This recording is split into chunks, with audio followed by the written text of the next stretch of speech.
Mi nombre es Alberto Santana. Tengo el placer de estar aquí con ustedes. Thank you very much for your time. I am from Miami, born and raised, which means that my family is Cuban.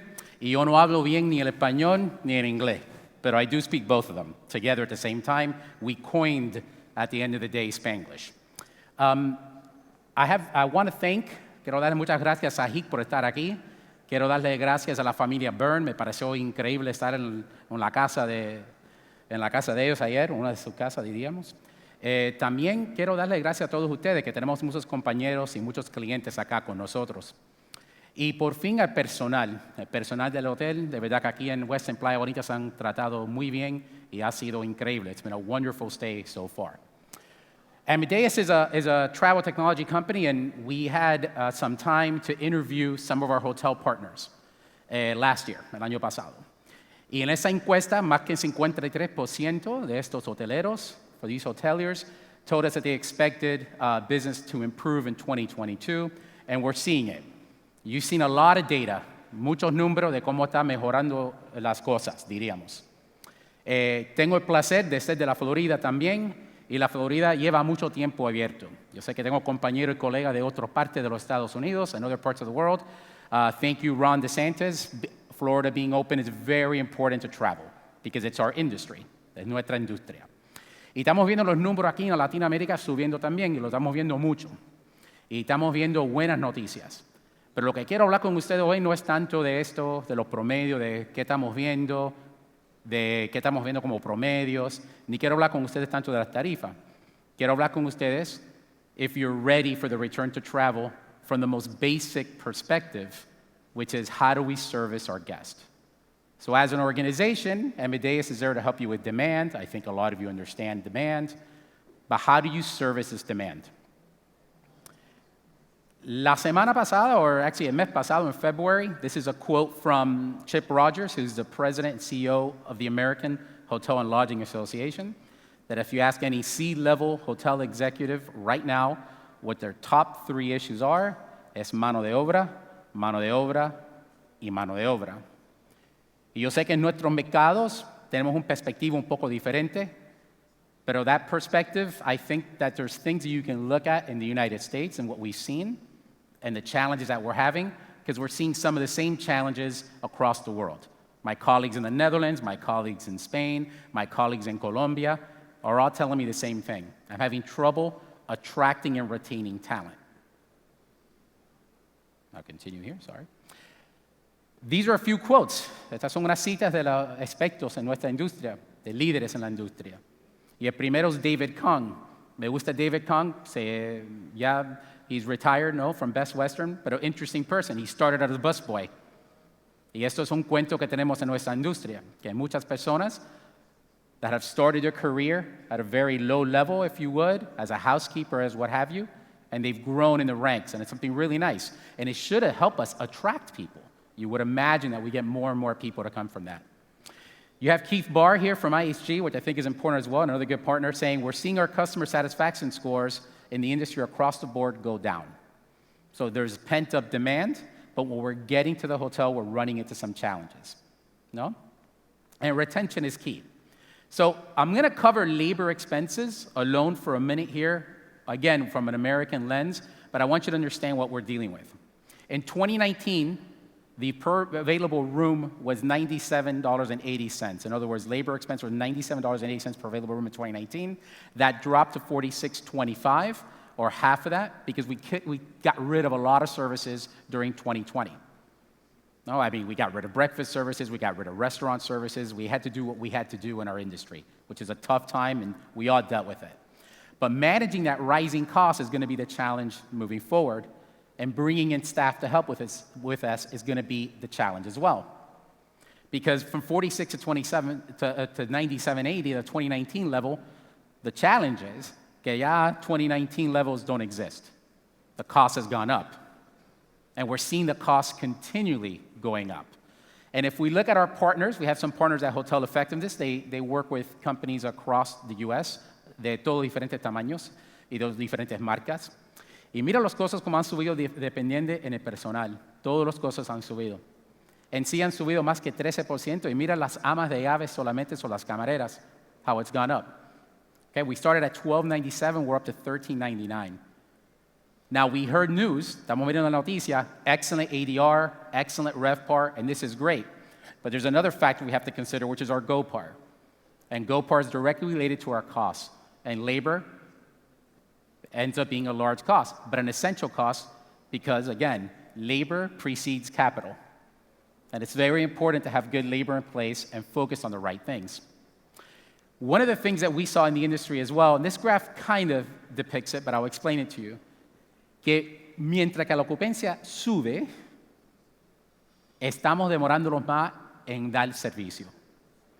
Now, raise your hand, and I'm looking across the room. How many people ordered something on Amazon during the last 2 years? A few, no? Okay. ¿Cuántas personas llegaron a un mercado en su auto y le pusieron los mandados right inside of their trunk during the pandemic? How many people have food delivery during the pandemic? Everyone did. What's the pent-up demand that we have right now? So we're hearing about experiences and what people care about, and a lot of this is unchanged. Mira, I travel 130 nights a year. 130. I'm in the hotels every day, all the time, and I travel with my family because I like to explore culture. And I like to give people my culture. I love our culture. The Miami culture is a culture that just where Latin meets America at the same time. Que es diferente. And by the way, I don't shine my head, and I'm not trying to look like Pitbull, pero dale, let's keep talking about that. The important thing is that the response times are changing and they're adapting as occupancy goes up. So what do we do? What do we do about attracting this? And what are people asking for? Or about curbing this behavior? Because again, el viajero que está viajando ahora tiene un perspectivo de la vida que piden algo y inmediatamente llega. Meanwhile, when I travel during 2020, even during 2021, and even now until 2022, I can tell you that we're struggling. Make a request for pillows. Make a request for extra towels. Make a request for one of the things that got taken out of the room that's no longer there. And time it. I promise you that your perspective on how long it should take es increíblemente diferente de lo que era antes. Porque como consumidores estamos acostumbrados y no estamos acostumbrados a que cuando pedimos algo, llega. ¿Y qué están pidiendo los huéspedes? Vamos a ver, están pidiendo agua, interesante, normalmente está allá en la habitación, toallas, sábanas, almohadas, rollaway beds, y llega siendo, ¿qué tiempo se está demorando en llegar a estas cosas? Si te está demorando mucho, bueno, it's not a good stay. La otra perspectiva aquí es, what is affecting their stay? So one thing is a request, I can ask for things, that's perfectly normal. But what are things that are affecting my stay? Well, when we look at our data on aggregate of over 3,500 hotels that we work with, we see lighting, TV, heating and ventilation, clogged toilets, and room cleanliness issues. And I think I'm very surprised with room cleanliness issues. Porque todo el mundo ha hecho una promesa about how we've updated our cleaning practices. And people are expecting this as they walk in, elevated cleaning practices. Meanwhile, we're still seeing it a top 5 issue for some of the guests that are going out there. And I'm going to pause here for 1 second because hay otro perspectivo que no, de verdad que no hemos empezado a capturar, que es qué ha pasado con todas esas habitaciones que no han tenido huéspedes en 1 año o en 2 años. This is a huge problem because we have unoccupied rooms that have been sitting there where toilets haven't been flushed, where water hasn't passed through piping. And you can Google this right now, see what's happening in terms of Legionella's disease, which is a waterborne bacteria, and you're going to see that we're having challenges. Because deferred maintenance is exactly that. It's deferred things that we should have done before, and now we have to catch up and get back to, and we can't do that without labor in place. And we really have to focus on it, because if we don't, this is going to affect the guest stay, and I don't care if we sold that rate at a maximum value. If it's costing me time and effort, people are going to ask for a rebate if things go wrong. Hot water is not a luxury, right? Hot water is something that we should have. Air conditioning, especially in Miami or in Panama, incredibly important, right? We got to make sure it's there and operational. So as hoteliers right now, we're struggling a bit because not only do we have to attract labor, but in many cases we had an engineer that spent many years at the hotel that maybe retired, maybe found another job or what have you, and now we have new people in place, and how do we train them? How do we bring them up to speed to understand that our asset is working properly for the arrival of the guest? But I don't want to give you doom and gloom because that's not what I'm here for. I just want to tell you that this is a challenge. The important thing is that we have to track this challenge. We have to look at it ahead of time. So how do hotels are continuing to struggle, right? Supporting the pent-up demand. We're struggling because we have to find labor and we have to retain labor. Guest expectations and the experience is what they remember. So keep that in mind. Really important. And technology, in our opinion, is the key. And we've heard it, lo hemos oído, ¿no? En los últimos días. Tecnología no va nunca a reemplazar a lo que es el calor y sentirse cómodo con una persona and the warmth, if you would, of hospitality. But it's important for us to understand what people are asking for, how they're asking for it, and how soon we can get to it so that we can appease their guest stay. Because again, they have new expectations. The other thing that we're all doing and everyone is struggling with, if you would, is the operational model. So think of right now, housekeeping in general. Housekeeping is a massive challenge in that you have people who don't want service. You have people that, hey, just get the trash out. I don't want anybody in my room. I don't feel safe without people in my room. And what we're trying to do is provide new guest preferences based on this. And how do we do that? If every single day we've been programmed to work a particular way, we're going to have to figure out a new way of working. Because again, it doesn't matter how the guest arrived, now we have to service the guest. So rethinking this model and looking at data to do it is going to be the key. Because if I can anticipate lo que son los requerimientos, if I can anticipate cuáles son algunos de los problemas o detalles que tengo que ver o buscar, ya yo puedo manejar la operación de una manera diferente. Y en este momento te digo que, por ejemplo, las encuestas, muy importante, right? Guest surveys, fantastic.